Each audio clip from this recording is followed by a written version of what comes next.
everyone, welcome to Show Me Mo Vegan. I'm Wendy and this is another What I Eat CSA edition. CSA stands for Community Supported Agriculture, and if you're not familiar, basically you partner with a local farmer and you get produce from that farmer every week. So I've been sharing with you what I've been getting each week and what I've been making with it. If you've missed those episodes, you can check out my playlist with all of my CSA videos. So it's week 9 of my CSA, and I'll show you what I've made. And I'm the type of person who is perfectly content to eat the same thing every single day, mostly because I'm a lazy cook, and my desire to have a quick and easy meal overrides any desire to want variety in my meals. But this week I am going to show you how easy it really is to repurpose your leftovers. So you use the same components of your meals, but eat them in different ways. So I hope this gives you some ideas for what you can do with your CSA produce.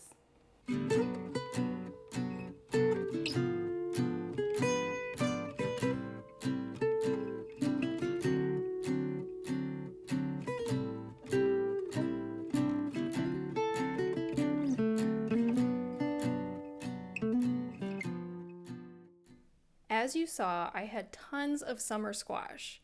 Now, you can only have so much sauteed summer squash before it's time to get creative. A couple weeks ago, I made a really delicious summer squash lasagna, and I'll link to that video so you can check it out in case you haven't seen it yet.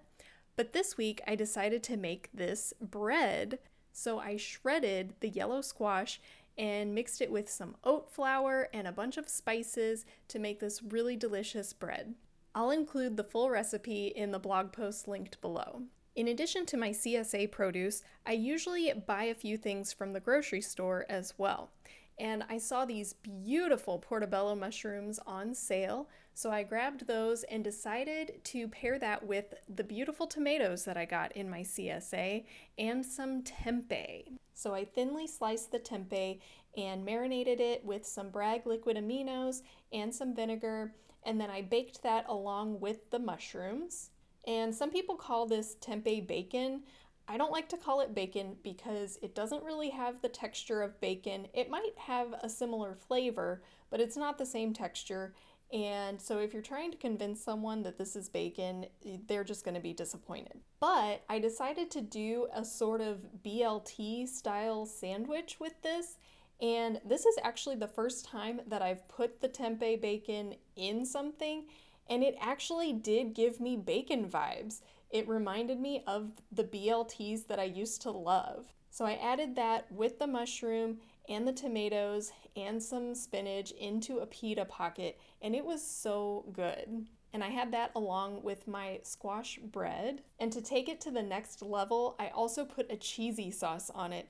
So it ended up almost being like a whole food vegan bacon cheeseburger. The mushrooms really give that nice burger meaty kind of texture. And like I said, when you put the tempeh inside something like this, it really does give you that bacon flavor and crunch. The cheesy sauce I used was actually one that my mom had made and given to me. She uses cauliflower and butternut squash as the base. That recipe actually came from the latest Food Revolution Network Summit, and it is one of the best whole food vegan cheesy sauces that I've tried so far. But there are tons of other cheesy sauce recipes out there. I have one that I used on a vegan breakfast pizza, and I'll link to that for you. For the next recipe, I used the kale, garlic, and scallions from my CSA, and I made this split pea stew. What I like to do sometimes when I have certain ingredients that I'm not sure what I want to do, I'll plug those ingredients into Google and search for a recipe, and that's exactly what I did here.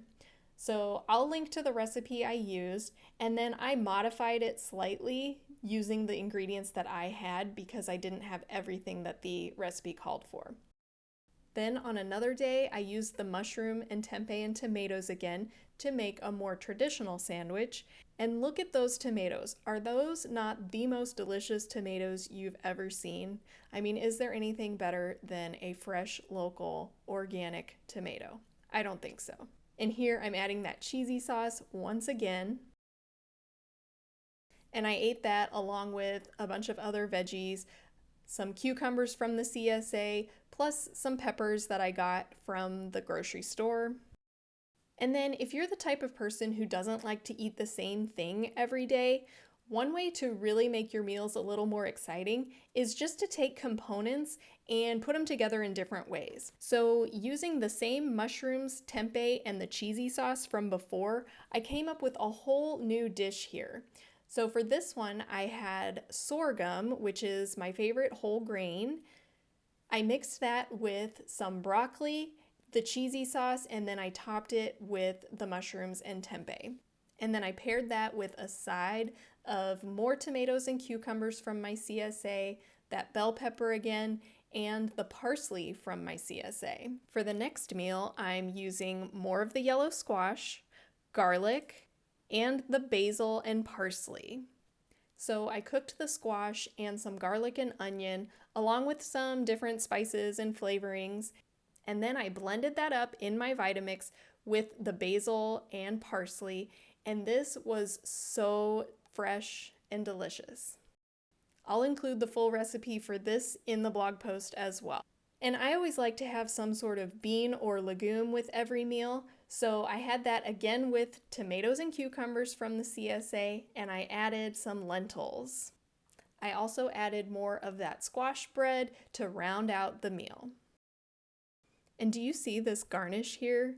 I'm a chef now, right? For my next meal, again, I'm repurposing ingredients. So this time I took some whole wheat pasta, so I simply cooked that up and mixed it with that same soup that I had made. So I turned the soup into a sauce. And again, had it with a side of a very similar salad to the last meal. And I like things saucy and decided it wasn't enough, so I added a little more sauce. And then I repurposed that soup one more time. This time I mixed it with this rice and quinoa blend. This is a pre-cooked rice and quinoa, which makes it really convenient for throwing together a quick meal. I heated that up with some cabbage, threw in some bell peppers and tomatoes, and then I used up the rest of that yellow squash soup. So that's 3 different ways that I used the same base ingredient. So your meals never have to be boring. That wraps up another What I Eat with My CSA in a week. I hope you enjoyed and got some ideas for what you might be able to do with your produce. Let me know in the comments, are you part of a CSA or do you shop at your farmer's market? Let me know what you do with your local produce.